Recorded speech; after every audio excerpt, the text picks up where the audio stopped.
global economy. Thank you for joining us. At this time, please welcome to the stage Notre Dame President, Father John Jenkins.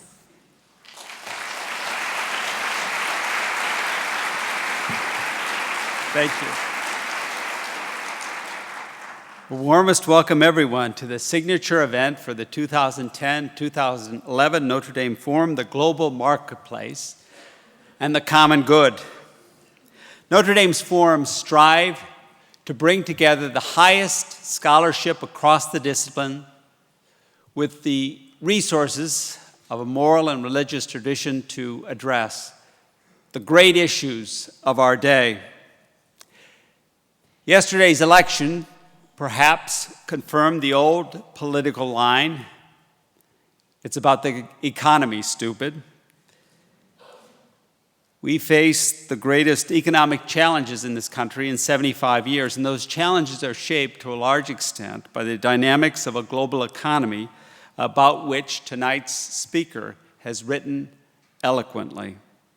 Globalization is in many ways a violent process that creates unemployment in Michigan and Indiana, but at the same time allows millions in India and China to move out of the shadow of rural poverty into the urban middle class.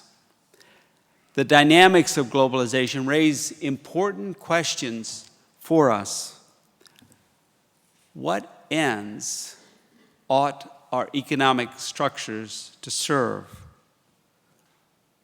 What is genuine human progress, and how do we assess it? What role should markets, businesses, and various professions play in the advancement of societies and the common good? Few are better equipped to help us think about these questions than our distinguished speaker, Thomas Friedman, and we welcome him warmly to Notre Dame. And I'm very happy to introduce now our moderator tonight, another widely respected veteran journalist. Norah O'Donnell, the chief Washington correspondent for MSNBC, is also a contributing correspondent for NBC's Today and a regular news anchor for Weekend Today. She is an Emmy Award-winning journalist and a New York Times best-selling author. Since she began at NBC in 1999, O'Donnell has covered everything related to politics, from primaries and party conventions to national elections, and we are very fortunate to have her the day after our election. No doubt she had little sleep last night. And as if she needed more to recommend her to this audience, Ms. O'Donnell, an Irish American, has hosted NBC's coverage of the New York City St. Patrick's Day Parade since 2007. That will score her a lot of points with this audience. We're extremely grateful that she was able to come on such short notice when Andrea Mitchell had to change her plans. We thank you for coming, and I ask you to join me in a very warm greeting for Norah O'Donnell. Norah.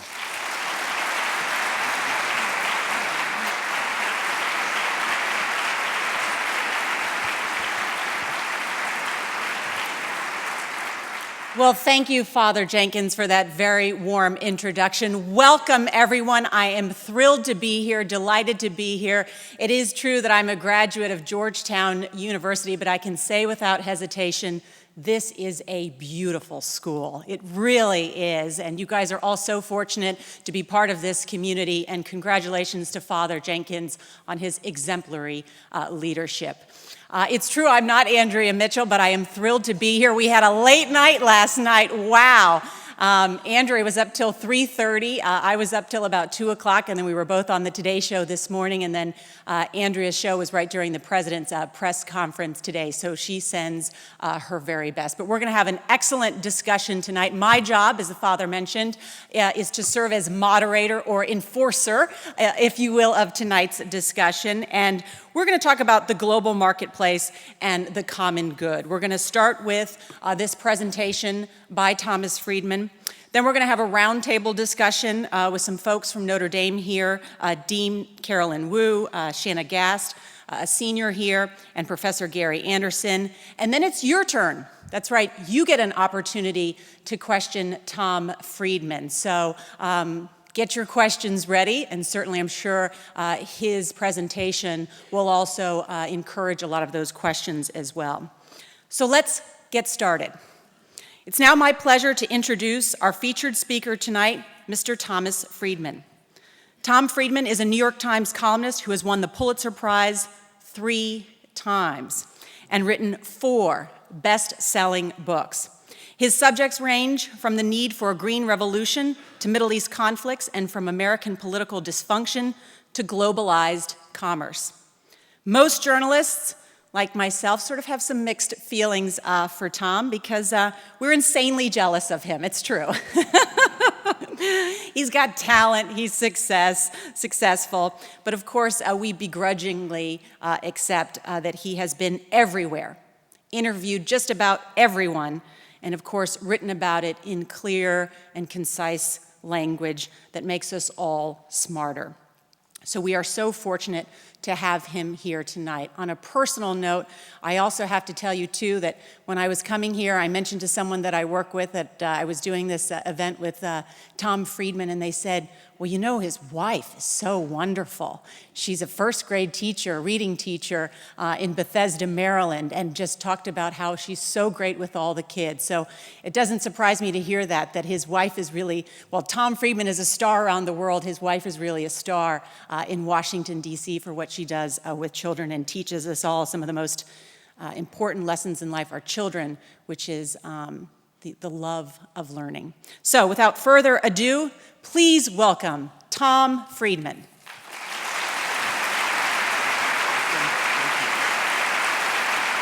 Thank you very much.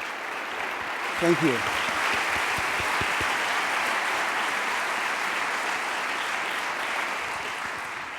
Thank you very much. It's a treat to be here at Notre Dame. This is my first visit to the campus. I know you suffered a great tragedy in your community this week, and I want to express my condolences before I begin. It wouldn't be appropriate otherwise. But I am really honored. This is when Father Jenkins and the Notre Dame community invited me to come here, and this wasn't the sort of normal speech I've given before. It really required me to do some homework, to try to really put together 2 themes that I have written about separately. One is globalization and the flat world, and the other is the issue of values, ethics in international affairs today, and particularly in commerce. So I really couldn't figure out what to say, so I decided to give 2 speeches. The first is really going to be about the flat world. What do I mean by that? What is the world we're living in right now? Because I really can't make sense of the second, the issue of values and ethics in this world, unless you really know the kind of platform that I think we're operating on. And every time I try to do this, I'm reminded of the story when they were digging the channel under the English Channel, to connect Great Britain and Europe.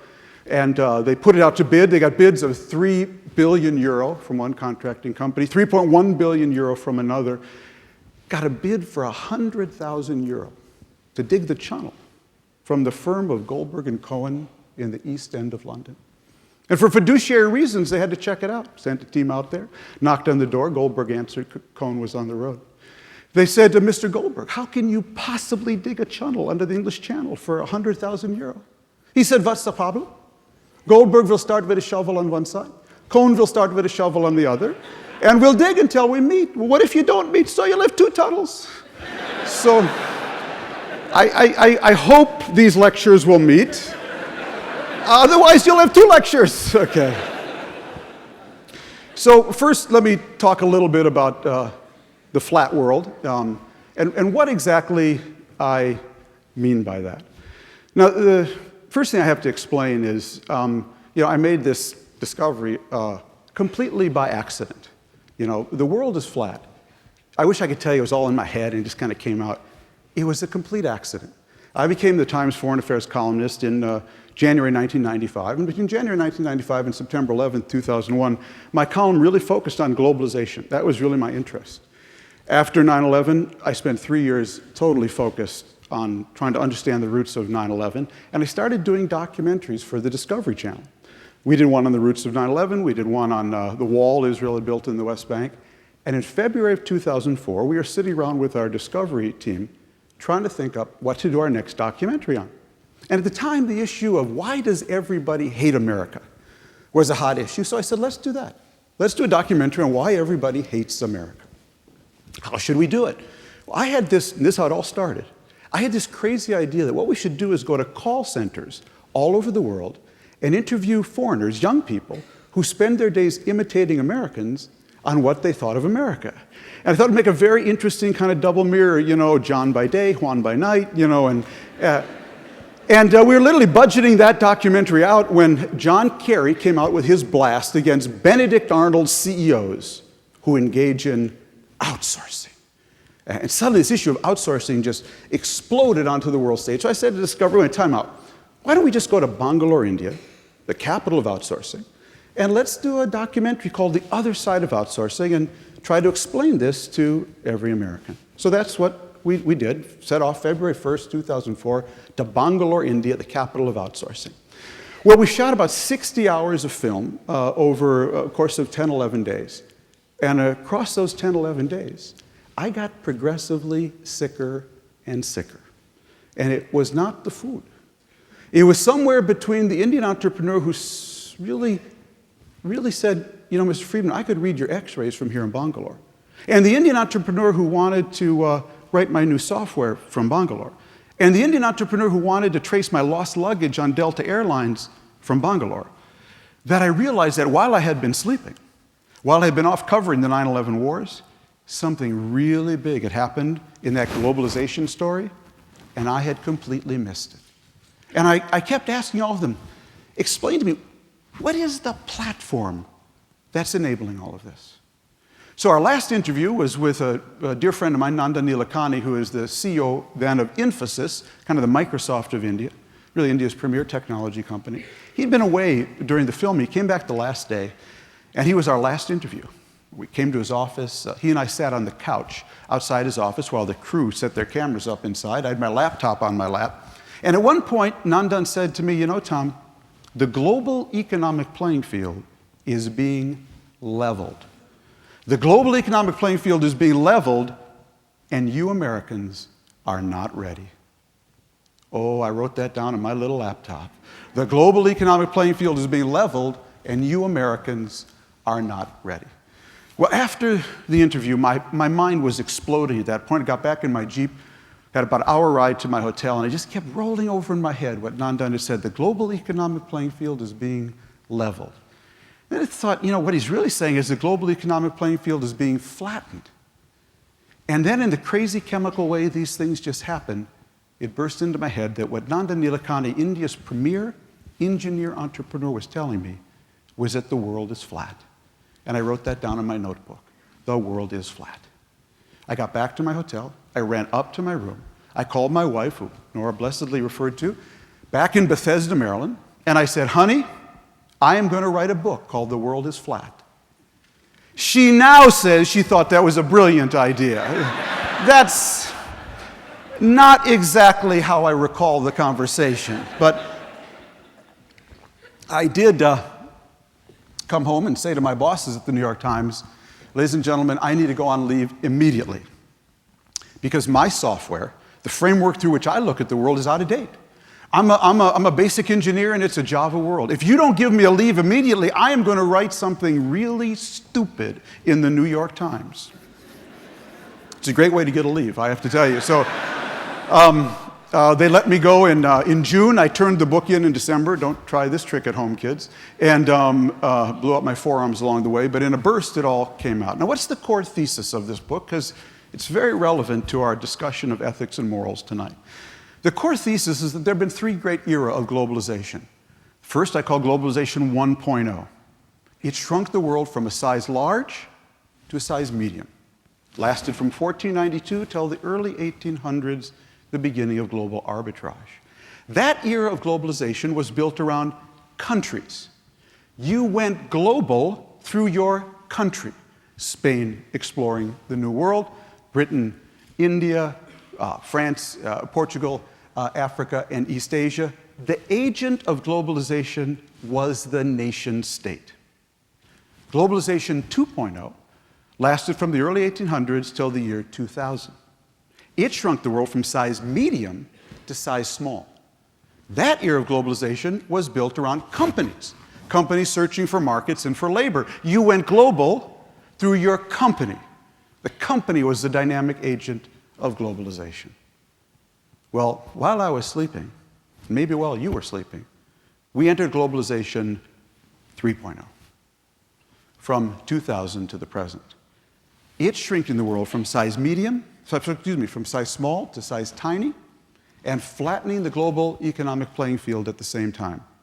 Only what's really new, really exciting, and really terrifying is that this era of globalization is not built around countries. They're still important. And it's not built around companies. They're still important. No, what's really new, unique, different about this era of globalization is that it's built around individuals.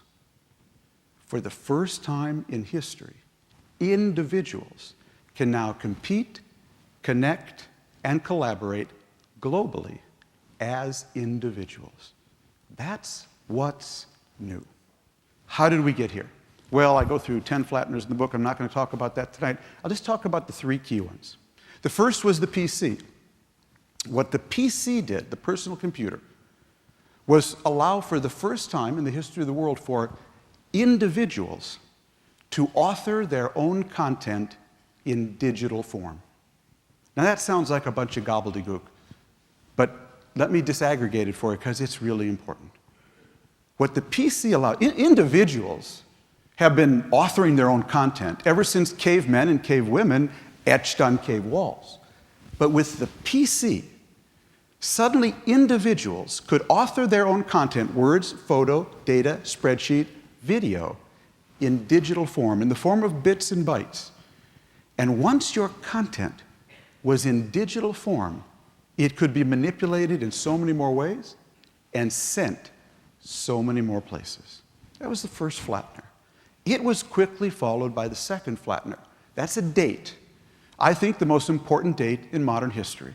And that date is 8/9/95, August 9th, 1995. Because on that day, a small startup company in Mountain View, California, called Netscape, went public. And the world has never been and never will be the same since. Why is that? What was Netscape's invention? Netscape's invention was this little device called a browser. And what this browser did was allow people to illustrate on a computer terminal everything that was locked away in internet files, previously the exclusive domain of computer scientists and scientists. The browser is what brought the internet to life and made it a tool of connectivity that could be used with equal facility by grandma and grandpa, grandson and granddaughter. But Netscape also did something else. Because in the morning of 8/9/95, Netscape went public. And that triggered the dot-com boom. And that triggered the dot-com bubble. And that triggered the crazy, absurd, utterly ridiculous overinvestment of $1 trillion, that's trillion with a T, into fiber optic cable. We, in a space of 5 years, wired the world with fiber optic cable so much that Shanghai and South Bend accidentally became next-door neighbors. Remember all those people on their laptop authoring their digital content? Suddenly, thanks to all that fiber cable, in 5 years, they could send their digital content anywhere in the world virtually for free. Remember how it happened? Netscape had an investment banker, Morgan Stanley, and they wanted the stock to be priced at $32. Jimmy Barksdale, Netscape's CEO, said, no. If this fails, I want it to be remembered as a $20 stock. Netscape opened on the morning of August 9th, 1995 at $71.50. It closed that day at 56, and we all looked at that and we said, whoa, there is gold over them there hills. And we went out and we bought every .com that moved. You can't fool me. I know they're in your 401ks, okay? And when we did, we accidentally funded the massive wiring of the world with fiber optic cable. That then laid the basis for the third flattener. Third flattener was a very quiet revolution. You didn't see it. You kind of had to be a computer geek to appreciate it. But it was a revolution in transmission protocols. You know that alphabet soup of HTML and HTTP and XML and SOAP and AJAX? You don't need to know what any of them mean. All you need to know is this. In 5 years, what all those transmission protocols did was make everyone's computer and software interoperable. Now, for all the young people here, you just take that for granted. See, you weren't at Notre Dame when they first got computers. Oh, but Father Jenkins, he was here. And he can tell you, admissions got computers, and accounting got computers. They got rid of the abacus down there, and they got a computer. You know, there was just one problem. Admissions got Microsoft, and accounting got SAP, and they didn't connect. So whenever one of your parents didn't pay tuition, someone from accounting had to walk over with a piece of paper to someone in admissions. Just ask your parents. One of them got CompuServe, the other got AOL, and they didn't connect, okay? So this protocol revolution made everyone's computer and software interoperable. So no matter where you were living, no matter what software you were running, no matter what computer you were on, you could talk to someone through that internet on their computer with their software. When you put all three of them together, what you had was the crude makings of the flat world. We created a platform by the early 2000s where suddenly more people in more places could compete, connect, and collaborate with more other people for less money than ever before. When I say the world is flat, that's what I mean. We created a platform for multiple forms of collaboration. And when we did, we fundamentally changed the world. We moved the world from a world where value would be created in vertical silos by command and control, went from a world of vertical silos of command and control to a world where value would be created horizontally by who you connect and collaborate with. Friends, we're really going from a world of vertical to a world of horizontal. And that shift from vertical value equation of command and control to horizontal value equation of connect and collaborate, that shift is the mother of all inflection points. It is the biggest inflection point, I would argue, since Gutenberg invented the printing press. And you just happen to be here. It is changing everything. And that gets us to lecture number 2, because the first thing is changing. Now I really got to grab my notes. First thing it's changing is how we think about ethics. So let me start this conversation by telling you a story. 5 years ago, I team taught a course at Harvard, actually with Larry Summers and Michael Sandel. I was coming back from class one day. I was at Logan Airport in Boston, and about 5 o'clock. And I went to buy a magazine. Actually, I bought 2. Took them off the shelf, and I went to the cash register to put it down, and a woman was coming from here.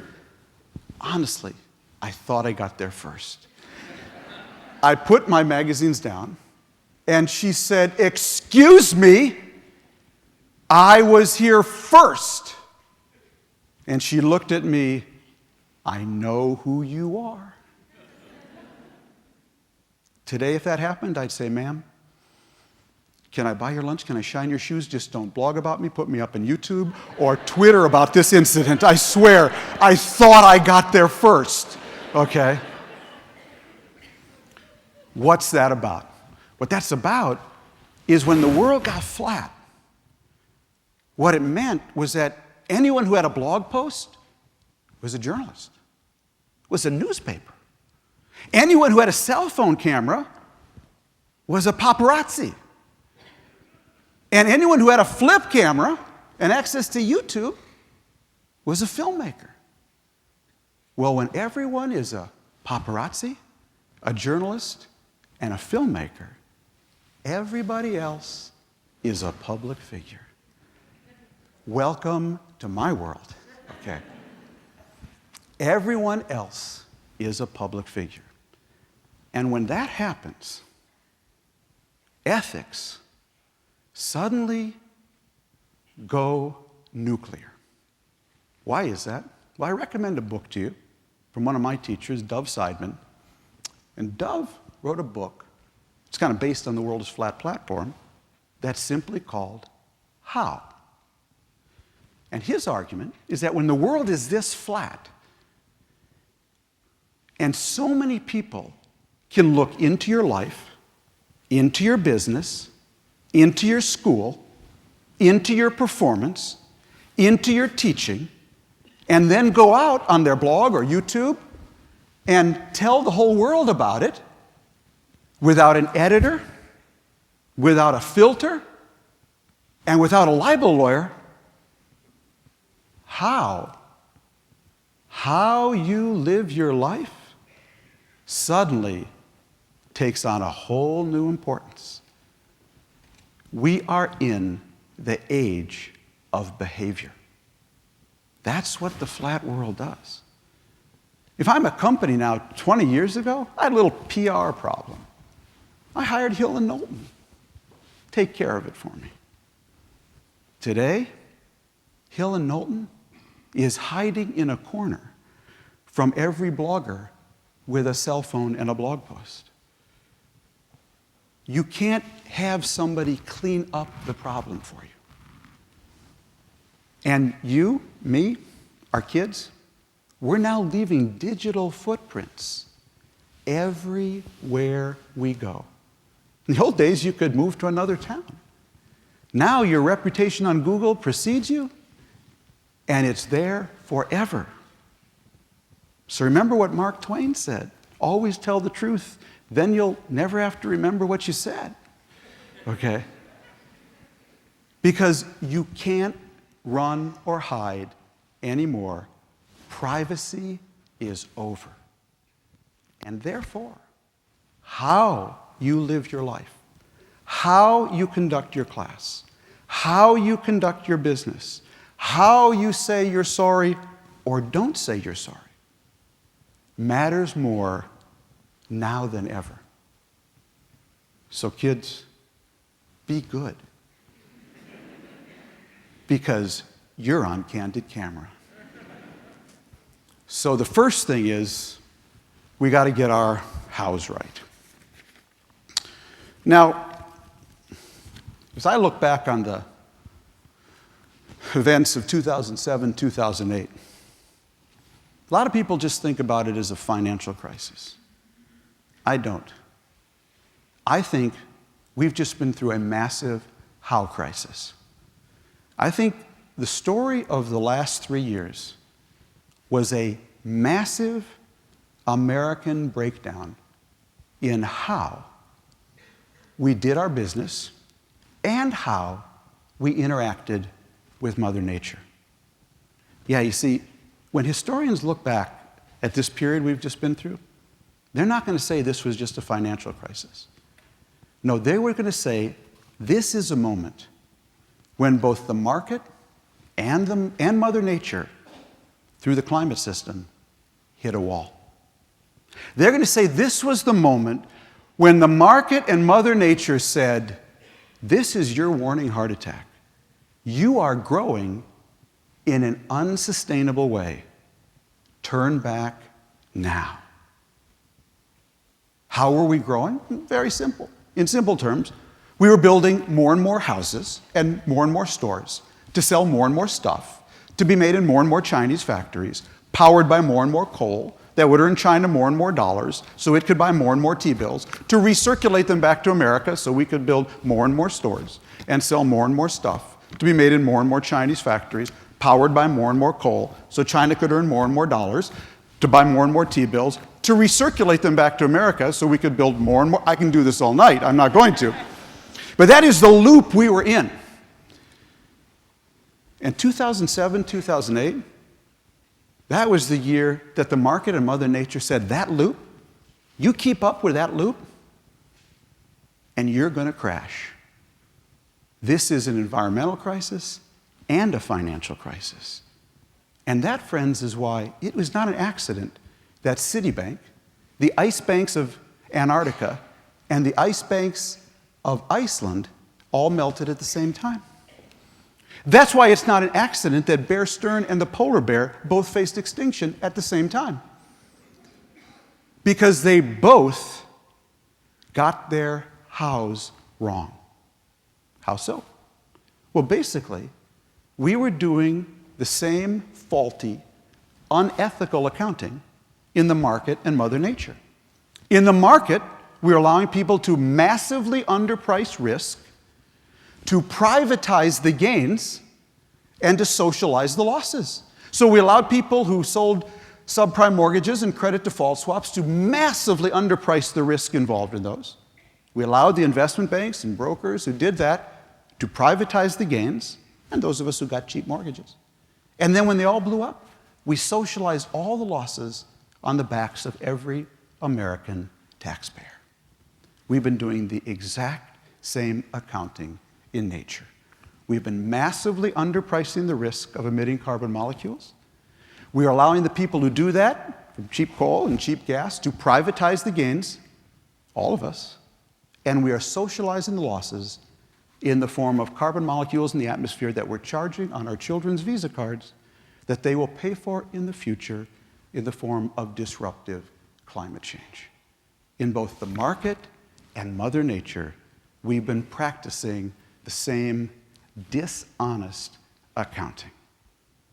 And that's why it is not an accident that Citibank, Iceland's banks, and the ice banks of Antarctica all melted at the same time. Now, underlying these accounting principles were two values, if you can call them that. The values of IBG and YBG. I'll be gone or you'll be gone.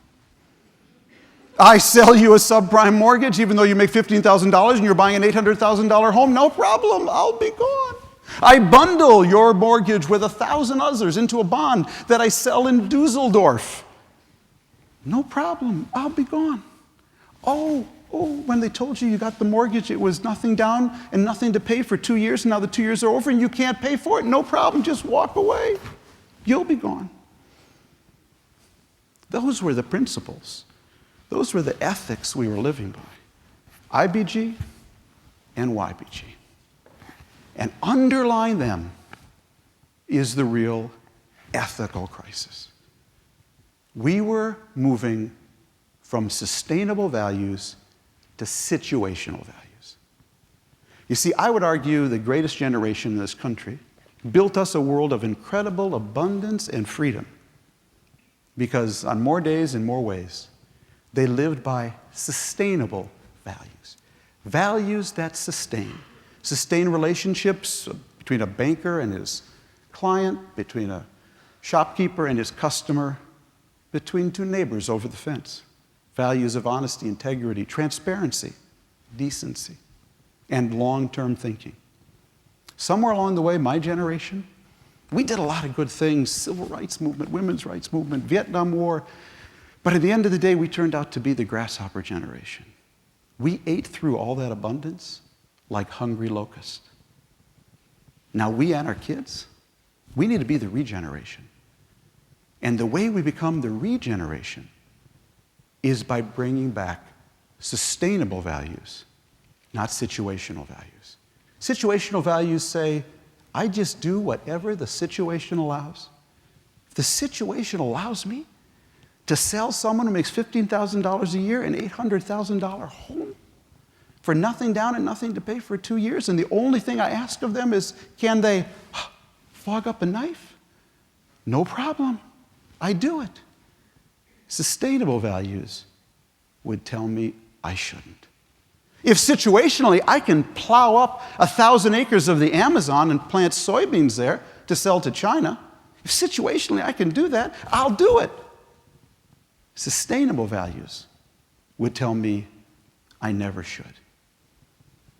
Now, I would argue that in this flat world, getting away from situational values and back to sustainable values is going to be the most important ethical challenge and achievement of the regeneration of the people coming of age right now. Because if we don't do this, friends, we are really in trouble. Because in the flat world, these two giant forces, the market and Mother Nature, their impacts are just farther and farther and wider felt. And remember one thing about the market and Mother Nature in a world without walls. They are the two most autistic forces on the planet. Autistic in the sense of feeling no human emotion whatsoever. My friend Rob Watson, the inventor of LEED buildings, likes to say, Mother Nature, she's just chemistry, biology, and physics. That's all she is. You can't sweet talk her, you can't talk her up, you can't say, Mother Nature, the stock market's off this year. Could you give us a break? No, she's just going to do whatever chemistry, biology, and physics dictate. And Mother Nature, she always bats last, and she always bats 1,000. Do not mess with Mother Nature. Father Greed, the market, same thing. Market is just the balance between greed and fear, greed and fear, greed and fear, greed and fear at any millisecond around a stock, a bond, a piece of real estate, a commodity. It's going to do whatever the balance of greed and fear dictate. You can't spin it, can't sweet talk it, can't talk it up, can't talk it down. There's only one way you can affect the market and Mother Nature, and that's with sustainable values. That's the only way we can moderate them. And if we, the regeneration, don't bring sustainable values to the market and Mother Nature, we are going to be more unfree than had the Soviet Union won the Cold War. Because the market and Mother Nature will impose on us constraints on what we can do that will be worse than had the communists won the Cold War. What freedom was to our parents' generation, sustainable values need to be for the regeneration. So we come again back to this question of values. Where do they come from? Where do they come from? Well, my first book on globalization was not The World is Flat. It was a book called The Lexus and the Olive Tree. And I got that name because I had visited the Toyota Lexus factory in Toyota City in Japan. And I was blown away. This was 1998. I watched them building the Toyota Lexus almost entirely with robots. And afterwards, I got on the bullet train to go back to Tokyo at 200 miles an hour. And I was reading the Herald Tribune that day, and there was a little story in the paper about some dispute at the UN between Israelis and Palestinians. And it just occurred to me, these people whose train I'm riding on, whose factory I just visited, are building the greatest luxury car in the world with robots. And these people on page 3 of the Herald Tribune, who I know so well and live with so long and love so dearly, are still fighting over who owns which olive tree. And isn't that the 21st century? Half of us, sometimes literally half of us, are struggling to build a better Lexus, to modernize, to globalize, to integrate. And half of us are still struggling with the identity issues, ethnicity, religion, place, family, and tribe. And so much of the world today is really about the struggle between those two forces. So after the book came out, a friend of mine in Silicon Valley asked me to send him a bunch of copies, and I want to share with you this story. I was storing the books, signing them, putting them in the box in my living room, when the delivery man came. And he was a heavy-set, middle-aged guy, and I invited him to the kitchen to wait while I was signing. And sitting at my kitchen table, he picked up a copy of The Lexus and the Olive Tree, and he started to leaf through it.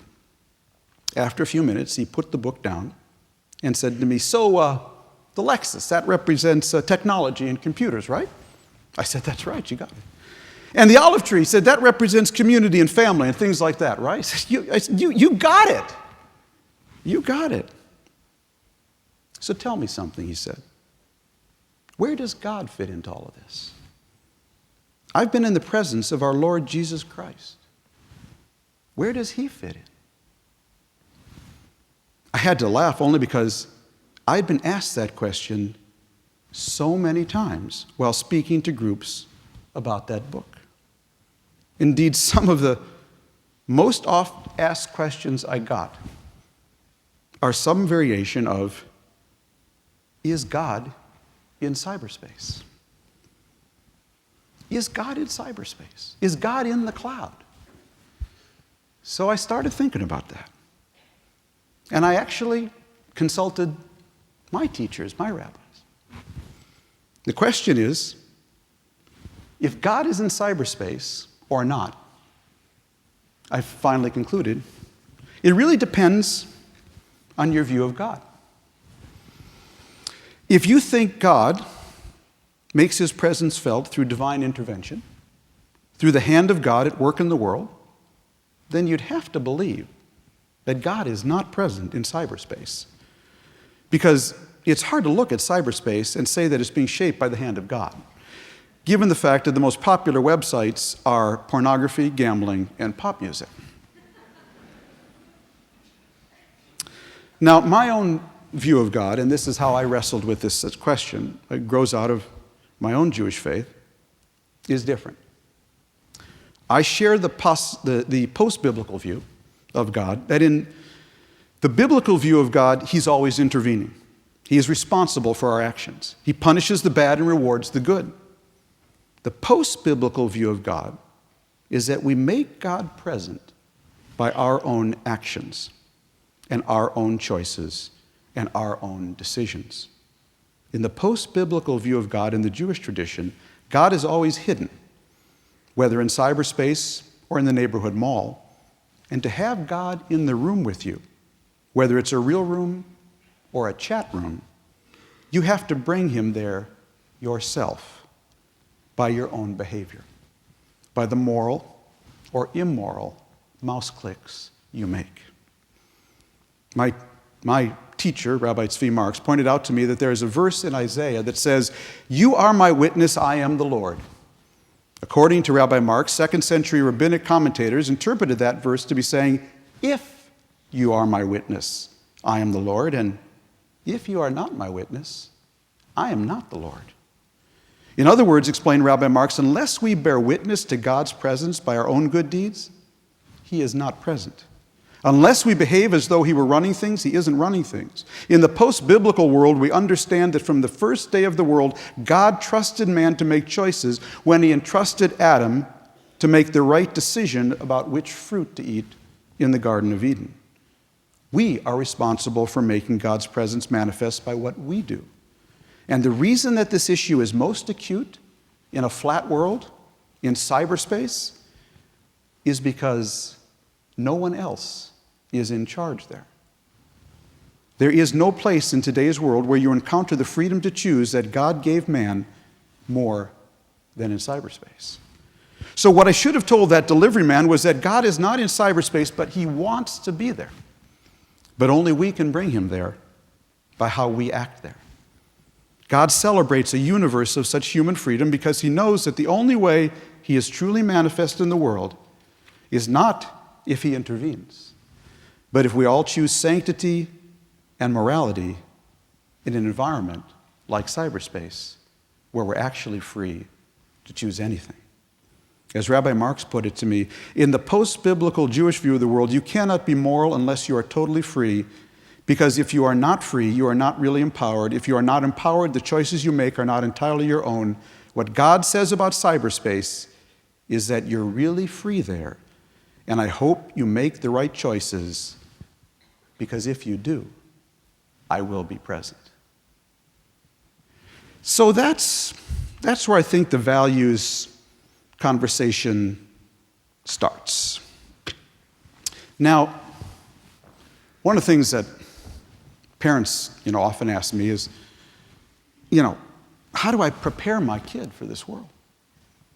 Should he take computer science? Should she study math or calculus? Maybe engineering? All of those are important. But I'm a big believer. The more wired the world gets, the more integrated we get technologically, the more whiz-bang everything becomes, the more actually old-fashioned values become important. How many times have you heard people say, but I read it on the internet? As if that's supposed to settle the bar bet. But I read it on the internet. Whenever I hear, don't you understand, the internet is an open sewer of untreated, unfiltered information. Yet, this open sewer is now at the center of our lives and our kids' lives. And that's how they're interacting. And that's how they're communicating. And that's how they're collaborating. So if you don't build the internal filter into them, into our students, our young people, our adults, and our citizens, if we don't build the internal ethical filters into them, when they interact with this open sewer, bad things are going to happen. Bad things are going to happen because you're not going to be over your kid's shoulder every time she's on Facebook. You're going to be over your son's shoulder every time he's surfing the web. And so if we don't build the internal filters in, as we go to this flat world and all these people are interacting situationally, bad things are going to happen. And they do. We saw that at Rutgers last month. When people take a modern technology and use it for the most destructive kind of bullying, that it drives someone to commit suicide. So you'll pardon me if I'm kind of old-fashioned about this, because I don't believe in any of this whiz-bang stuff. I think all the old stuff, all the stuff you can't download, all the stuff for which there's no iPod app, it all matters more than ever. I'm talking about reading, writing, arithmetic, church, synagogue, temple, mosque, parenting, teaching, all the stuff that happens under the olive tree that can't be downloaded. It happens one-on-one between you and your religious leader, between you and your parent, between you and your peer group. All that stuff, it actually matters more than ever the more the world gets wired. Back in the days when I wrote Lexus and the Olive Tree, when we still had things called modems. I'm really dating myself here. I wrote that if I had one fervent wish, it would be that every modem sold in America would come with a warning from the Surgeon General. And it would simply say, "Judgment not included." You cannot download that. You have to upload it the old-fashioned way. Family, parents, values, church, synagogue, temple, mosque. Don't buy into all the whiz-bang stuff. All the old stuff, which will give us those ethical filters, matters more today, not less. Now, let me simply conclude by saying that on this fact, on this challenge, I'm a bit of an optimist. Because I think one of the great things about America, maybe the greatest thing about America, is that if you were designing a country, that when it's at its best, and Lord knows we're not always at our best, but that when it's at its best, can balance Lexus and Olive Tree, technology and values issues. It is our country. And I still believe that. I believe that very strongly. And so, to conclude, I just want to read you, in fact, the last passage of this 10-year-old book, because I think it's actually still relevant to our whole discussion here tonight. I say America is not at its best every day, but when it's good, it's very, very good. In the winter of 1994, my oldest daughter, Orly, who was born in Israel when I was a correspondent there, whose name means my light in Hebrew, was in the 4th grade chorus at Burning Tree Elementary School in Bethesda, Maryland. At Christmas time, all the choruses from the local public elementary schools got together for a huge performance in the Bethesda town square. I came to hear my daughter sing. The chorus conductor was an African-American man, and for the holiday song fest, he wore a Santa Claus outfit. The first song the chorus sang that evening was the Hanukkah classic, Ma'ot Tzur, to the tune of Rock of Ages. Watching this scene and hearing that song brought tears to my eyes. When I got home, my wife, Ann, asked me how it was. And I said to her, honey, I just saw a black man dressed up as Santa Claus directing 400 elementary school kids singing the Hanukkah classic Ma'ot Tzur in the town square of Bethesda, Maryland. God bless America. Thank you very much.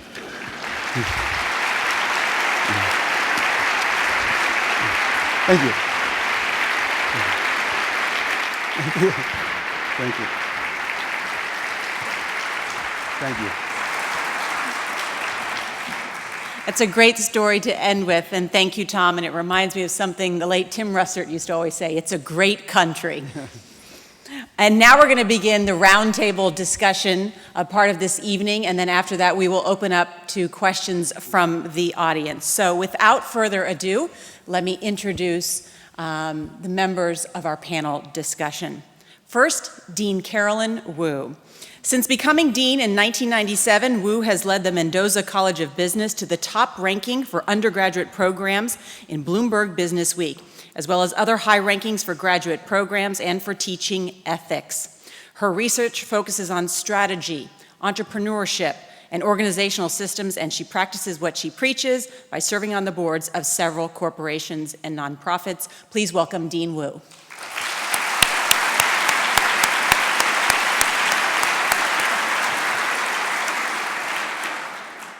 Our next panelist is Shanna Gast, who is a senior from Overland Park, Kansas, and she is majoring in economics with a minor in philosophy, politics, and economics. I majored in philosophy too. She has worked with disabled students in Cambodia, interned at the U.S. Department of Education, and is writing a senior thesis on the impact of income support programs on student academic achievement. She is also active in service, research, and policy groups here on campus. Please welcome Shanna Gast.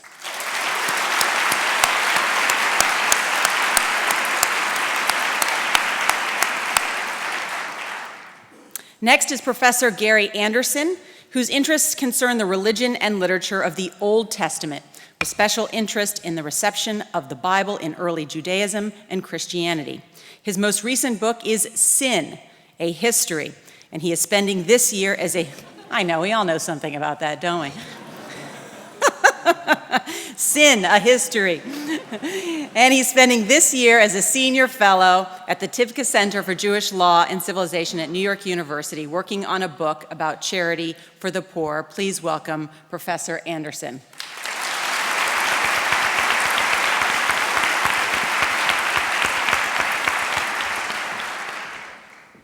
All right, so we're going to kick off this discussion, and I know, Dean Wu, you have a question for Tom Friedman. Absolutely, but I just want to say, first of all, that was a superb thank talk. you. I really appreciate As a it. person who read so many of your columns and books, you told us that this is a new speech. And I just want to say it is quite a privilege for us at Notre Dame to have this speech debuted here. Thank you.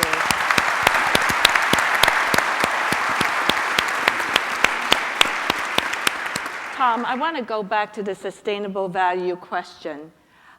We're told that the line is constantly slipping, even though most of us want to do the right thing. But research also shows that cheating is very pervasive in our society. And despite the desire to do the right thing, the line slips. Why? Wow, that's a very deep question. Several sort of scattershot ideas come to my head. Something's happened in our country that the only way I can describe it is that somewhere in the last 20 years ago, and I'm sure this flat world is part of it, America got short. Everything got short. Quarterly earnings became a national obsession. We've just been through a spate of people who lost their jobs on Twitter, saying things on Twitter. 142 characters is just enough to get yourself in trouble and not enough to make a point, okay? So it's, to me, Twitter is a sign of the apocalypse. I really have to tell you, it's just,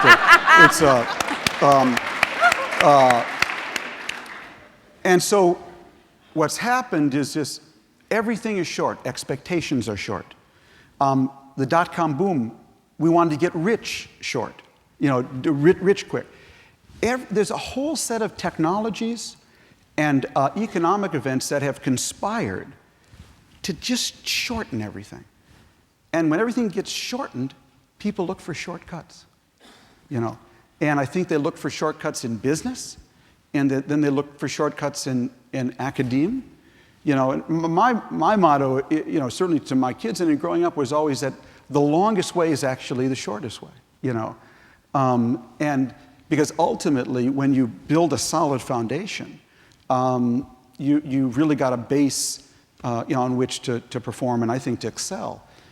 And so, I wish I could tell you what is the answer. How do we go back on a different time scale? But just think of what Chuck Prince, the head of Citibank, famously said at the height of the dot-com boom. When everyone's dancing, you got to get up and dance. Even though he knew he was selling products that would blow up. But everyone was dancing, everyone was looking for his quarterly returns, and so he had to dance. And we have to really move, therefore, from a notion of too big to fail to too sustainable to fail. We want our students, our citizens, but our country and its institutions to be too sustainable to fail.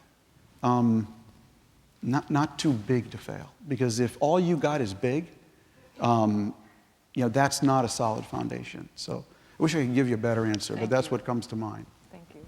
Now every time I tweet, I'm going to feel guilty. No. It does serve its purposes in some ways. It is a good news feed, you're right, but it can be tough. Shanna, I know you have a question for Tom. Yeah, I'd like to also ask about sustainable values. You mentioned the parallel importance of reading, writing, and arithmetic, as well as the development of ethical filters in our young people, which makes teachers in the classroom very important. How do you suggest we empower our teachers so that they can foster these sorts of values in their students? That's a good question, Shannon. I don't, again, this is worse than Meet the Press, Yeah. I mean, this guy's, it's just, Actually, we're going to have some full screens later. Right, Things right, you've said in the exactly. past. And then That's right. That's right, exactly. That's right. Tim used to always do that. You said that, But I guess, people often ask me, because my wife's a school teacher, my daughter's, I said, is a school teacher. People often ask me, what's the problem? What's the real problem with education today? Smaller classrooms, better infrastructure, not enough computers. And again, I'm going to give you my really old-fashioned answer. I think it's 95% about parenting and 5% about everything else.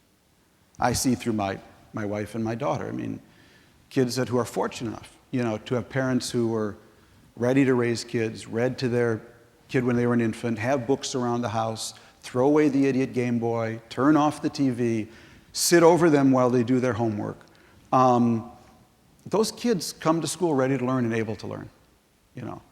And those that don't end up being parented by my wife and daughter because the real work isn't being done ahead of time. Now, at the university level, we don't expect professors, you know, to be parents, you know. You know, I just think we have to remember who are the ethical and thought leaders in our society. And they're hopefully they're journalists, good journalists who evince good values. They're good university presidents, they're good professors, they're good TAs, they're good student leaders. But if you're in a position of authority today, in any way where people look up to you, and you have authority over other people, you need to remember that if you bring that ethical content to what you do, that you want them to be too sustainable to fail, not too big to fail, too strong to fail, too crude to fail, too mean to fail, I think you're passing on a very important life lesson. Did you have anything to add about that, Gina? So I was just wondering, in the absence of good parenting, what do you suggest we do when someone starts kindergarten? Tom solved Next the world's question, problem. please. It's a real challenge for society, and that's why we have public school teachers. That's why we have good public school teachers. That's why we have special needs teachers. We have an obligation as a society. The kids come first, and the kids don't get to choose their parents. And so as a society, we have an obligation. We have a moral obligation. We also have a tremendous interest in building good citizens and doing what we can. And so that's what we do. Professor Anderson. Yes, I thought I'd turn to a famous 20th century Jewish philosopher by the name of Emmanuel Levinas, who was very taken by the importance of the concept of the face in the Bible, the Jewish Bible. I think of a verse, for example, from Deuteronomy, V'samachta lifnei Hashem, which means you shall rejoice literally before the face of the Lord. And he used that notion of the face in the Jewish Bible to construct a complete ethics, because what he began with was the notion that the moral life really begins with the face of the other, in the concrete engagement with the totality of another individual standing right before you. You are called to a certain sense of accountability. The downside, really, of the internet and globalization, which you did advert to several times in your talk, is it allows people an extraordinary ability to be anonymous. Yeah. And when people are anonymous, like in a crowd, there's a reason why in mob, you have a mob psychology, because the face of the other disappears, and your accountability to anybody also disappears. The example you gave from Rutgers, of course, is a great example, but there are many others. The New York Times a few years ago had a long article in the Sunday Magazine about, anonymous cell phone calls to friends, the way in which kids can be ostracized in groups through media, and what's happening. So it all called to mind, to me, a statement that Pope Benedict makes in Caritas in Veritatem about globalization. And like you, he feels there's a great potential good here. He says the whole world has become neighbors one to the other.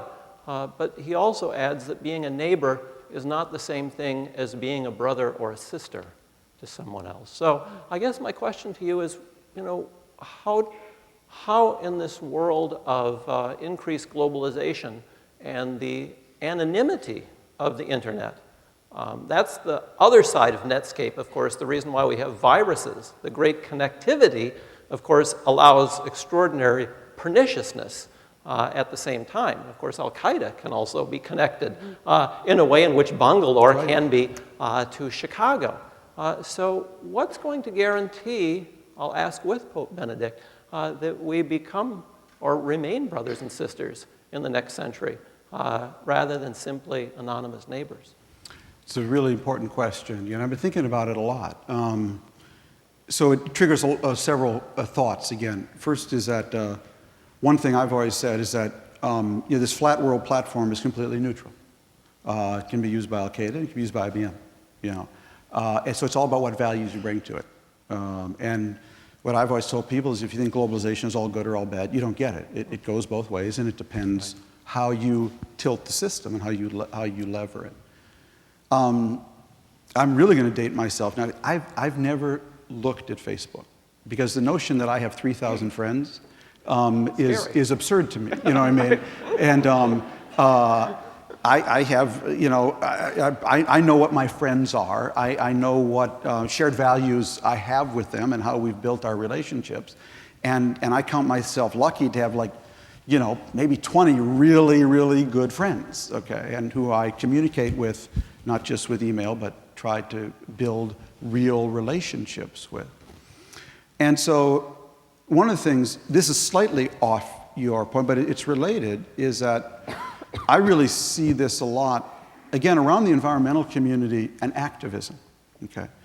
Because, you know, people will say to me, often, yeah, I blogged about it. Oh, really? You blogged about it? Good. I blogged about it. Took care of that problem. You know, you blogged about it. That's like firing a mortar into the Milky Way galaxy, okay? You blogged about it, you know what I mean?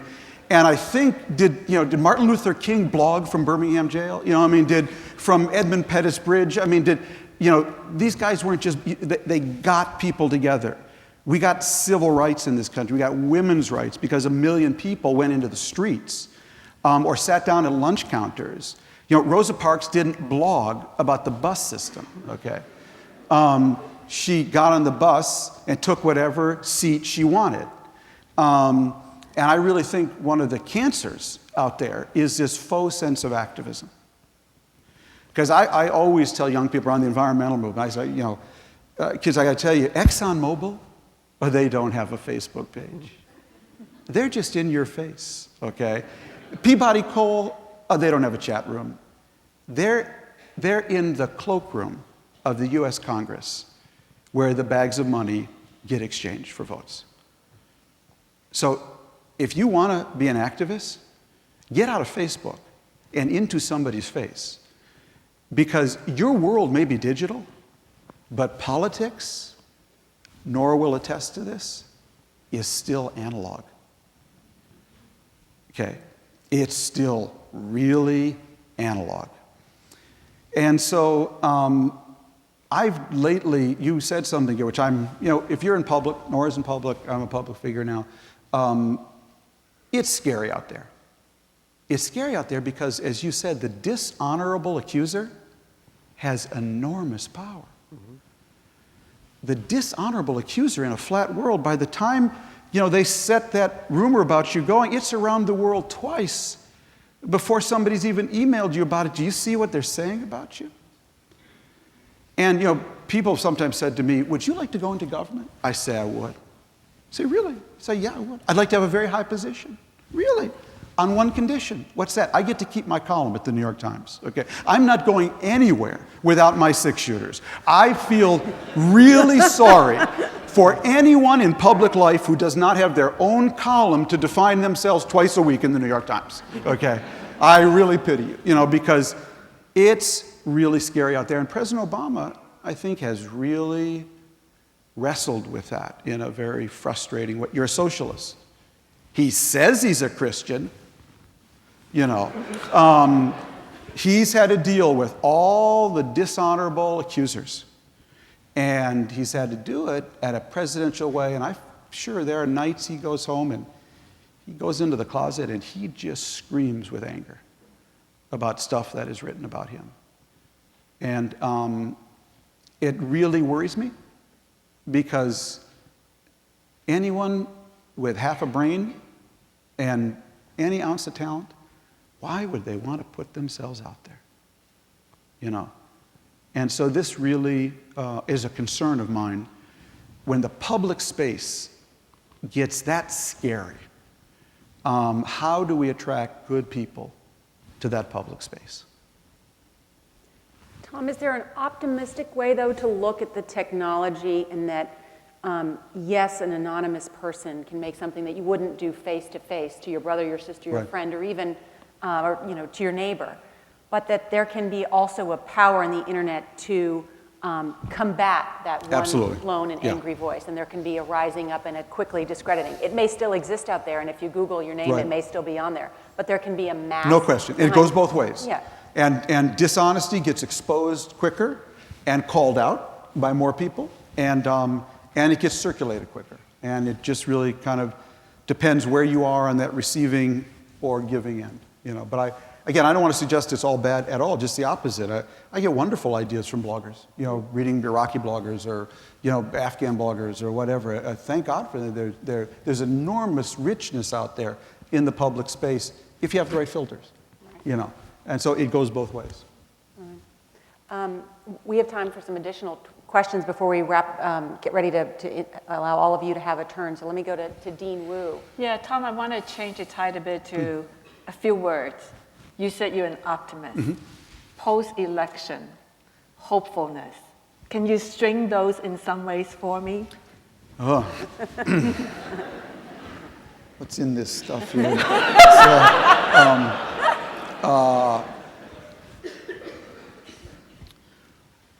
Well, if you follow really what I've been writing for the last couple of months now, look, I'm really worried about our country.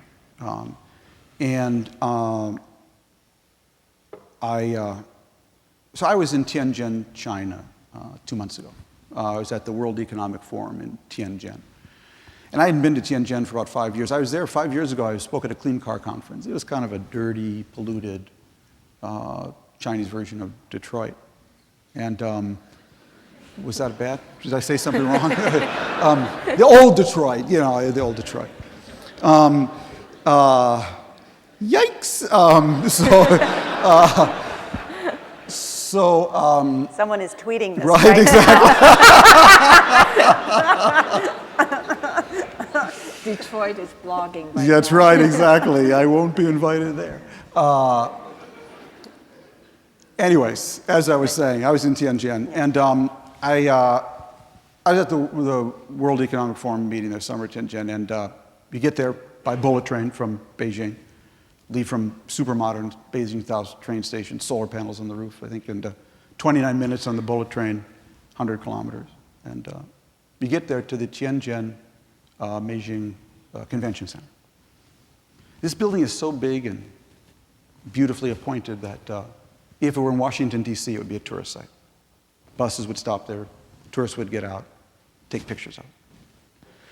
So go in, they give you all this information about it, and I looked it up I got back to my hotel room on the web. It said the Tianjin Beijing Convention Center was constructed. Construction began on September 15th, 2009, and it was completed in May 2010. So I was in my hotel room, I went around and see September, October, November, December, January. That's 8.5 months. Now, I live in Bethesda, Maryland. And in Bethesda, Maryland, I take the subway to work often. And subway at the Bethesda Metro has 2 escalators. They've been repairing them for 6 months, okay? This is God's truth, okay? And when they're repairing them, they have to close both. They repair one, and the other has to be a 2-way staircase, okay, for everyone in the station. So at rush hour, there are 2 lines. You have to wait 5 minutes just to get up to the mezzanine. And the other day when I got back, counted the stairs, 21 of them. So it took China 8 months to build a convention center. And it's taken Washington Metro 6 months to repair 2 escalators of 21 stairs. Now, I know with enough cheap capital, cheap labor, cheap inputs, authoritarianism, you can build anything in 6 months, okay? Could we do that? Could Russia do that? Could Brazil do that? Could Indonesia do that? And so, you see, if you don't travel, what you don't know is that when you fly today from Shanghai to LAX, it's like flying from the Jetsons to the Flintstones, okay? And so why is that? What's that about? What's underneath all of that is that we can't act collectively anymore. Now, China acts collectively in part because there's an authoritarian government. Maybe it's 90%, but it ain't all of it. There's also a sense of aspiration, of purpose, of national will, of get it done, do what it takes, pay any price, bear any... Wait a minute. Wasn't that us? That's what's bothering me. I got to tell you, I didn't follow this election at all. At all. Sorry, no, I didn't follow it at all, okay? All right? Because it seemed to be completely irrelevant to our challenges today. And because I am certain that whoever wins, that each one is going to go to their, whatever their tribal religion is in these two parties, and each one's going to try to subvert the other. And Mitch McConnell says the only goal for Republicans for the next 2 years is to make sure Barack Obama isn't elected president again. Wait a minute, do you people live in a gated community on an island offshore where everyone's 401k is perfect? I mean, tell me where that place is. I want to live there too. What are we doing? How long do we go on unable to act collectively when so many other people can? So that's, so that's really, it's not, I appreciate the applause. It's not, it's a deep, deep concern of mine. And because it's interesting, I think you'll appreciate this, Dean. When I go to China, my Chinese friends say to me, Tom, you exaggerate us. You exaggerate us. To which I say, you bet I do, baby. You're my Sputnik. You're my Sputnik. I put you up in lights because I want people to understand that there's a challenge out there, and maybe we can rally because of that challenge the way we did under Eisenhower in 1957 when Sputnik went up.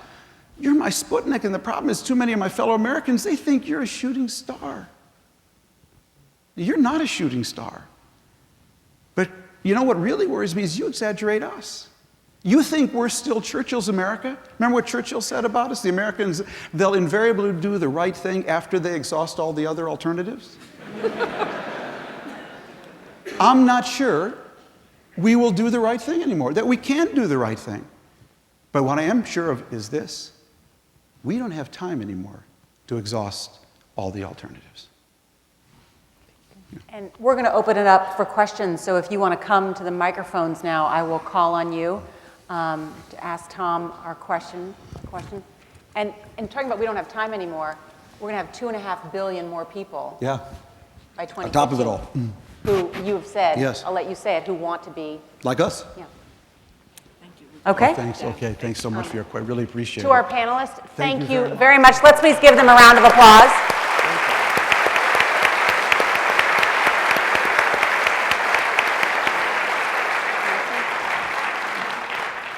I think, Tom, as we get the first question, we're going to step forward. They're going to move our chairs forward. Yes, please. I'm also from DC, so I understand your pain with the metro. My name's Laura. I'm an engineering and an MBA student here. Great. And my question concerns globalization and technology. They're growing, and while that's great, it also poses a great danger to sustainability, especially with regards to our values and our increasing dependence on energy. Yes. Sustainability is about meeting our present needs without compromising the needs of the future generations to meet their own needs. But how are we ever going to move beyond our present needs and our thirst for energy and to ever develop our values and become a sustainable society? Well, it's a really, really good question. And in a way, I mean, partly my answer is I wrote a whole book to try to make that argument. So let's break it down because it's a perfectly legitimate and important question. The first thing is you have to know what world you're living in. And again, one of the things that's tragically happened is not only have we lost our collective ability to act collectively, but there's been a complete breakdown in authority in our country. All elites, journalism, politics, but also science. Okay? So we have a lot of people running around saying, climate change is a hoax and this or that, Now, if there's a climatologist who thinks climate change is a hoax, I really want to hear from them, okay? But I don't want to hear from a politician that it's a hoax, any more than I want to hear their views on, quantum mechanics, okay? You're not entitled to an opinion about quantum mechanics. You're not entitled to an opinion about the laws of gravity. And trust me, the climate science is exactly in that realm. But no problem. I try to be tactical about this. So my book is called Hot, Flat, and Crowded. So when I'm speaking to a group where there's skeptical people, and I really believe the first thing, the most important thing, I think for environmentalists and young people who want to go into this, you have to learn how to speak to people who don't believe or share a single thing you believe. That's really, really important. So I actually spend a lot of time thinking about language, how to sell things, sell my ideas, how to name things. I'm a really big believer, to name something is to own it. And so one of the things I tried to do, first of all, in my column, was to rename green. See, one of the problems with green all these years was that the people who named it were actually the people who hated it. They actually owned the definition. They named it liberal, tree-hugging, sissy, girly man, unpatriotic, vaguely French. Vaguely French. Mr. Gore, you're looking a little French, okay? Well, I'm here to tell you, green is geopolitical, geostrategic, geoeconomic, capitalistic, patriotic. Green is the new red, white, and blue. Oh, yes, it is, baby. And don't let anybody tell you otherwise, okay? So I try to take the language and then argue from within that. And so then when people say, look, I don't believe in this climate change stuff, I say, take out my book, Hot, Flat, and Crowded, take out an eraser, just erase hot. You don't believe in hot? No problem. That's between you and your beach house, okay? I mean, I believe in hot, you don't. That's. But how about flat and crowded? How about a world where more and more people can see how we live, aspire to how we live, and live like we live? How about a world that's also going to go from 6.7 billion today to 9.2 billion just by 2050? Now, in a world where flat meets crowded, where more and more people can live in American-sized homes, drive American-sized cars, and eat American-sized Big Macs, what do you think, I say to them, is going to happen to the price of energy? And what's going to happen to energy consumption? And therefore, what's going to happen to the environment? So sometimes you have to come at just take it out of this language and put it in that language. And then you can say, well, if that is where energy is going to go, my gosh, energy is going to be renewable energy, clean energy, because we certainly can't supply that with dirty energy. We won't be able to breathe. And China knows that. That means energy is going to be the biggest industry in the world. So when you're telling me climate change is a hoax, we don't need an energy bill, what you're basically saying, well, gosh, what if in the IT revolution, Google were a German company, IBM was a Swiss company, Sun was a Japanese company, Apple was a French company, what would our standard of living be like today if we didn't own the IT revolution? Well, what do you think our standard of living is going to be in the future if we don't own the ET revolution? And it's going to be the next great global industry.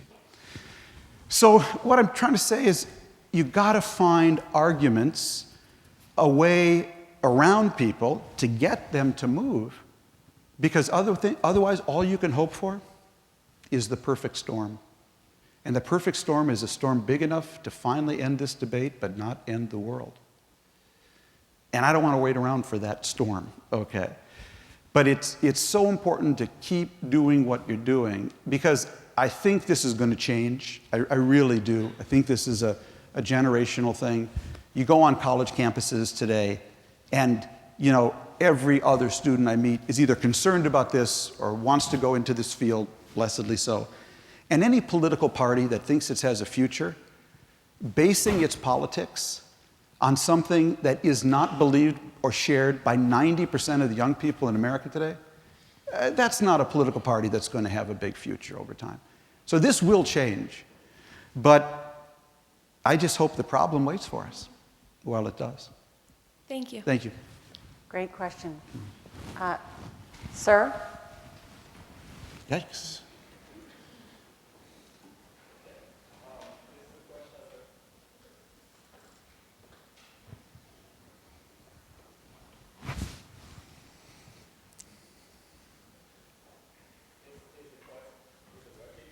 I can hear you. Yeah. That's okay.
You know, it's a really powerful question. Unfortunately, it's really outside my realm of expertise. And we're going to have a reception after, and I know Gary's going to be there, and I'd really urge you to come down and pose that question to him, because I would be completely at sea answering it. But thank you. Thank you. It is a good question It's very, about yeah, secularism please, and yeah. sustainable values. It's a great question. Hello, I'm a fourth-year engineering student, and thank you both very much for being here tonight. This has been a great evening. Thank you. You spoke a lot about sustainable values, and I think every individual in this room would nod and say, yeah, that makes sense to me. But a lot of the systems that influence the global marketplace, corporations, government, regulatory bodies, have more of the situational values. And you also spoke about our inability to act collectively. How would you suggest, and this might be an unanswerable question, Sure. but how would you suggest that we bridge that gap between the individual sustainable values and the systematic situational values and get those more Start to in line change with things. each other? It's a wonderful question. My own feel where I'm gravitating to is, because I do get to travel around the country a lot and meet people, and I think there's a huge Tea Party in this country, but it's not the one you've read about. I think there is a radical center in this country that feels deeply unrepresented by a duopoly of, a two-party duopoly that is basically bankrupting the country, taking turns in office doing it. I think the country is ripe for a third party. Okay, and I've written this already, but I really believe it. When you think that Ross Perot, at one point had 30 to maybe up to 40% of the vote, when he mounted his third-party challenge in the Clinton Bush 1, election, and ultimately got 18% of the vote. And because of Ross Perot, and he got a little nutty at the end. He thought little black helicopters were chasing him, because of Ross Perot, Bill Clinton made deficit reduction his number one priority because of Ross Perot. And that had a huge impact on our economy. It was to the good of all of us. Now, I don't know if he's going to run, but imagine a third party that Bloomberg did run. Someone who has experience running a city, who believes, I think in a lot of really good, balanced, progressive measures. He couldn't win because the whole party system and Electoral college is stacked against a third party. But I don't think you have to win. I would just love to see a presidential debate, where you had a really smart third-party candidate in the middle, just saying, when I give, on any issue you can imagine, budget cutting, taxes, investment, clean energy, and could actually put on the table the right things, Because see, what's frustrating about our country right now, I think, is that it's not like we don't know the solutions. We need a gasoline tax, okay? We need a gasoline tax. Think about it, if we had a $1 a gallon gasoline tax phased in over 20 months at 5 cents a month, okay? You could give half to pay down the deficit, half to give a quarter to give a cut in payroll taxes, a quarter to give a cut in corporate taxes. With a gasoline tax, you lower the pollution in the air. You spur innovation in clean tech. You strengthen the dollar because we aren't sending so many abroad, and you take money away from the very people we're fighting in the Middle East, people who have drawn a bullseye on our back. So it's not win-win. It's win, win, win, win, win. Every one of these guys knows it. Every one of them. Yet not one of those 535 people, senators and congresspeople, will dare propose it. You'd think one of them, going out the door, would simply say, what the heck, gasoline tax, I'm for gasoline tax, nah, bye, gasoline tax. One of them. I've imagined, in Hot Flat and Crowd actually do this riff, I imagine, what if I were in a debate with someone? I was the candidate for the gasoline tax, and Nora was my opponent. Issue comes up, I propose a gasoline tax, $1 a gallon. She says, there he goes again. My opponent, Mr. Friedman. Never seen a tax he doesn't like. Now he wants a gasoline tax. Get that, ladies and gentlemen. What would I say? I wouldn't say this to dear Nora, because she would never say that to me. I'd say this to candidate X. I'd say, Mr. X, let's get one thing straight. We're both for a tax. Because if you don't think having your oil price set by the world's biggest cartel isn't a tax called OPEC, then you're not paying attention, okay? What differentiates you and me is I want my tax dollars to fund American schools, American research, American learning, American hospitals, American roads, American highways, American infrastructure, and you seem to want our tax dollars to fund the Saudi treasury, the Russian army, the Iranian Revolutionary Guards. You seem to be totally indifferent. It's just a little tick I have. I like my tax dollars to build my country.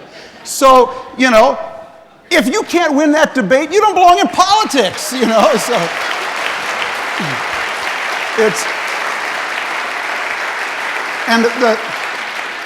So the fact that we can't even say that. Think about it. The most obvious, one-stop shopping solution to a lot of problems is off the table. Boy, when your known solutions are off the table, you're in a bad place as a country. Thank you. Thank you. Now I'm getting out of here. This guy's scary. I think he's for a gasoline tax. That's right. I'm thinking that. Yes, sir. I'm here. Good evening. With the change in government that we saw yesterday, it seems as though everybody ran on an economic platform. There needs to be economic change, so on and so forth. Where does the new government find a balance between economic and ethical balance? Is that something that's going to be left, as you said earlier, on our generation's Visa card for us to handle, or is it something that will be handled in the nearer future? I honestly, it's an interesting question. I don't think in general there's a tension between job creation and ethical value. There's nothing obvious. Is there something you have in mind on that? Because I would say, I think what's frustrated me the last 2 years, and listening to the debate, is everyone says, we have to have more jobs. Somebody's job, we have we have to have more jobs. We cannot bail our way out of this problem. We cannot stimulate our way out of this problem. There's only one way we get out of this problem. And that's if we innovate and invent and design and sell more things that make people's lives more productive, more healthy, more entertained, more secure, and more comfortable. And we sell them to the rest of the world. And we make them in a way that we get so smart as a country, and we get such a good infrastructure and leverage so much technology that one American can do the work of 20 foreign workers. So that one American can be paid the same as 20 foreign workers. That is the only way out of this problem. And what this election should have been about is how we do that. See, I think we're in a phase now where both parties have completely broken down. Why? See, I think we just ended a period of 50 years where to be in politics, to be in government, to be a mayor, a governor, a president, or to be a president of a university or any institution, public institution, we had 50 years where to be the boss was on balance to give things away to people. That's what you got to do, on balance, in more years at more times. I think we're entering a period where on balance, to be the leader of a public institution will be to take things away from people until we generate a whole new level of savings. So the reason these two parties are stuck is that the politics you need right now is you actually have to raise this tax on gasoline or on carbon while you cut this tax on corporations and payroll. Okay? You actually have to cut this service, early retirement on Social Security, so you can invest in this service, okay, better infrastructure. So neither one's mantra, let's just cut taxes, that'll take care of itself, or I'm exaggerating both, but let's add more services, healthcare, that'll take care of itself. Neither one works now. You need a much more supple and subtle combination of the two. Because we're like a couple, we're like a family of two working parents with two kids, and one of the parents just lost their job. It's really what we're like as a country. Now, the wrong thing to do for that family would be just to take their kids, out of private school or whatever, or take them out of a good school, move to a worse neighborhood, just hunker down, save every penny. No, the wise family would say, all right, we're gonna take a shorter vacation, or we're gonna go camping instead of to Disney World, but at the same time, we're gonna use that money so our kids can have better after-school lessons so they'll be more competitive in the world. That's the conversation we need to be having. What world are we in? We know the only way to create jobs in this world is to invent things that make people's lives more productive, more secure, more comfortable, more entertained, and more healthy. And how do we do more of that? That's the only conversation economically we should be having. I don't see anything ethically problematic with that. But unfortunately, that's not actually the kind of straight conversation we're having. And just ends up people saying, you didn't create enough jobs. Jobs, presidents don't create jobs. It's all about creating basically an enabling economic environment for the market to do that. But we've had just a really dumb conversation about it. And not the kind of conversation I think we need in order to actually create jobs. So I'm worried going forward. I mean, we're gonna heal back. Things will come back. Maybe we'll go from 9 to 8, maybe to 7, God, I hope. But I think there may be a real structural problem there, going from 7 back to 4 again. Because those good times, see, the way I look at America is that basically there's a real parallel between the crisis of steroids in baseball and the crisis of steroids on Wall Street. We went through a period where our national pastime, our greatest heroes in that national pastime, instead of going to the gym to build up their muscles, injected themselves with steroids to hit Grand Slam home runs and set records. What happened on Wall Street and in the economy is exactly the same thing. Thanks to the flattening of the world, middle-class wages completely stagnated in America. And instead of telling ourselves, boy, we got to go to the gym, we got to develop new muscles, We got to get fitter, trimmer to run this race. We injected ourselves with steroids called cheap credit, credit default swaps, CDOs, and in both baseball and in the economy, when the steroids ran out, you saw what happened. Thank you very much. Great question, and we have time for one more question. Ms. O'Donnell, Mr. Friedman, good evening. Thank you very much for being here. Thank you. My name is John Michaels. I'm a 2001 grad from Annapolis, and I'm now one of Dean Wu's first-year MBA students. Great. My question is the green revolution that you talk about in Hot, Flat, and Crowded. I believe with all my heart that it needs to happen in order for America to stay the premier economy. What is your assessment of how it's progressing at this point? What do you think the biggest obstacle is, and what piece of advice would you give someone like myself where I can go and make it happen? Good question. Good one to finish on. So it's really interesting. I've had 2 years to go around the country to talk about this book. And had a lot of evenings like this. And, you know, it's amazing to me. I'll do a book signing after. And how many people come up to me and say, Mr. Friedman, I got an energy idea. You know, here's my business card. I've got a new company. I mean, I go back to my hotel rooms after these events. I empty my pockets of business cards from energy innovators.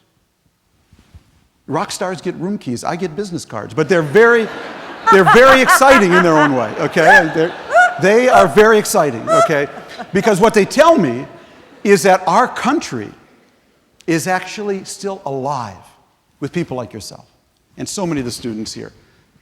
Our country is actually still exploding with innovation from the ground up around energy in particular and environmental ideas. It really is exploding. In fact, if I were to draw a picture of America today, it'd be a picture of the space shuttle taking off. This is my image of America. You've seen the space shuttle take off, all that incredible thrust coming from below. But in our case, the booster rocket, Washington, D.C., is cracked and leaking energy, and the pilots in the cockpit are fighting over the flight plan. So right now, we can't achieve escape velocity in ET to get into the next orbit, the next great industrial revolution. What's the key thing? You know, Nora and I were talking about her boss, Jeff Immelt of GE, earlier. And really, I think one of America's most talented CEOs. And I had done a management retreat for him when I was working on the book. And at one point, Jeff, this was 3 years ago, threw up his hands, and Bush was still president. He said, if only we had a president who would basically impose all the prices, taxes and tax incentives, regulations and standards, to take all that energy coming up from below and scale it, and we could just take off. If you just impose it, everyone would complain for a month, and then the whole American innovation system would just take off. And I thought about that afterwards, and I called him the next day, and it actually ended up being the penultimate chapter in my book. I said, Jeff, what you're really saying is if only we could be China for a day. Just one day. Would it be so bad? Just one day. So the penultimate chapter in the book is called China for a Day, but Not for Two. Okay? And this is my fantasy of what would happen if we could actually put all those things in place. Now, what impact would it have? So I mentioned I was in Tianjin. Guy comes up to me in Tianjin, introduces himself, one of these energy innovators. I'd meet these, I'm like flypaper for these people, and it's fantastic. Because what's so great about our country, and what I love most about America, is people like Mike Biddle, the guy I'm going to tell you about. In the middle of this recession, almost depression, at a time when the government's energy policy, we have no energy bill.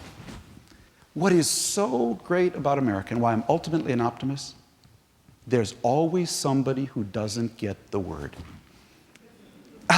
It's what is so great about this country. He didn't get the word. He didn't get the word that you're not supposed to go out and invent the most sophisticated process for recycling, where if you give him any pile of junk, he puts it through his recycling whiz-bang machine, and out come raw plastic materials in the 5 colors that exactly the plastic industry wants. The company's called MB Polymers. I wrote about him. Why did I write about him? Because he's my story.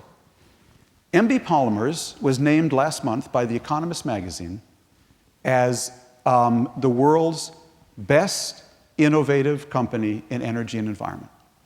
Our guy. MB Polymers, for 9 years, was supported by grants from all of us, from DOE, NIST, and the Commerce Department. That's how he got the whole thing going. Our guy. Why did I meet him in China? Because he has 25 employees in California and 250 in China and Europe. Why is that? Because Mike Biddle's company, his recycling company, does what he calls above-ground mining.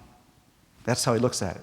He needs huge piles of recyclable material to put through his factory, and he needs a constant stream of them to get the plastic raw material to be recycled back to the industry.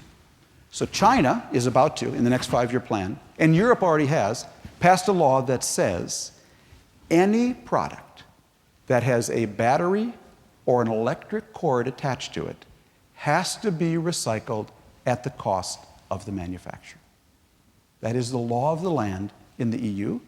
It will soon be the law of the land in Europe. Okay? Now you might think, what a terrible burden on the manufacturers.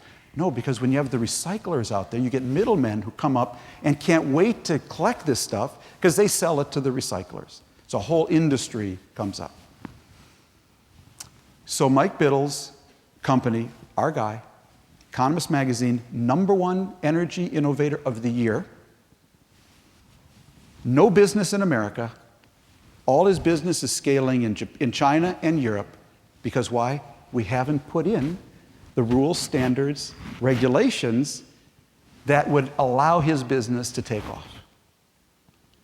And so we do that same thing in the auto field. We bought Detroit. We bought GM, and we told them, make smaller, more fuel-efficient cars. Bob Lutz, the former vice chairman of GM, he got this one right. He said to the Congress and the White House, oh, I get it. You want us to make smaller, more fuel-efficient cars, but you guys won't impose a gasoline tax, so we will have the consistent flow of consumers to buy those cars. He said, that's like ordering every shirt company in America to only make size smalls and never asking anyone in America to go on a diet. You won't sell a lot of size smalls. So what I'm getting at is this: without a fixed, long-term, durable consumer demand, you will never get the green industry to scale. You will get hobbies. You will get hobbies basically supported by government incentives or local incentives or small businesses, but it will not scale. I like hobbies. I used to build model airplanes. I wouldn't try to change the climate system as a hobby, okay? So what's happened here, and Obama's been guilty of this, he'll tell you how much money he's directed toward clean tech. And all these companies, they're out there, they're coming up. Mike Biddle, electric cars, Coda electric car, rode in their car. But without a price signal, you're not going to have the scale consumer pull for those products. And without that, the market doesn't work. And so this is just basic market economics, which we refuse to do because we want to run away from the price signal. So what we're doing is we're letting OPEC set the price signal. And they're capturing all the rent, from that price signal, and maybe it'll go up, maybe it'll go down. But as an investor, if I never know where the floor is, I'm really scared. Talk to people in the wind industry today. They're getting creamed. I mean, between natural gas and the economy, our wind industry is just wilting, right now. So, bottom line is, what I've been trying to say, and this is, I'll just end here, that, in the 1960s and 70s, we had a space race. Who could be the first to put a man on the moon? Only 2 countries could compete, the United States and the USSR, and there could only be one winner. What I really believe is we need now the Earth race. Which country can invent the most clean technologies so men and women can stay here on Earth? Okay?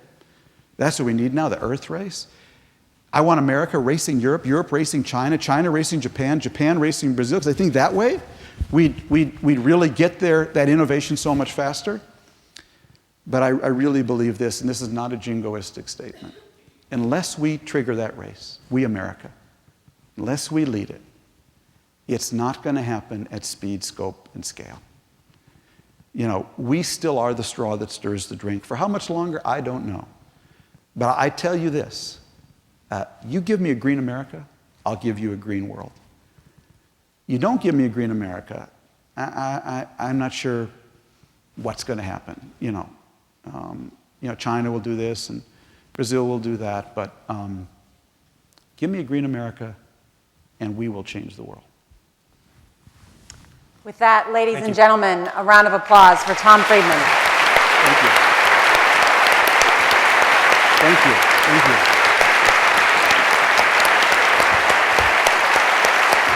Thank you.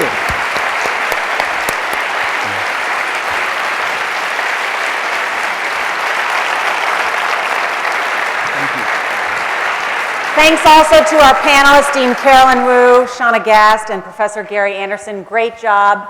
Great to see everybody. Have a good night. There's a reception in the back, and we'll see you back there. Enjoy. Thank you. Thank you.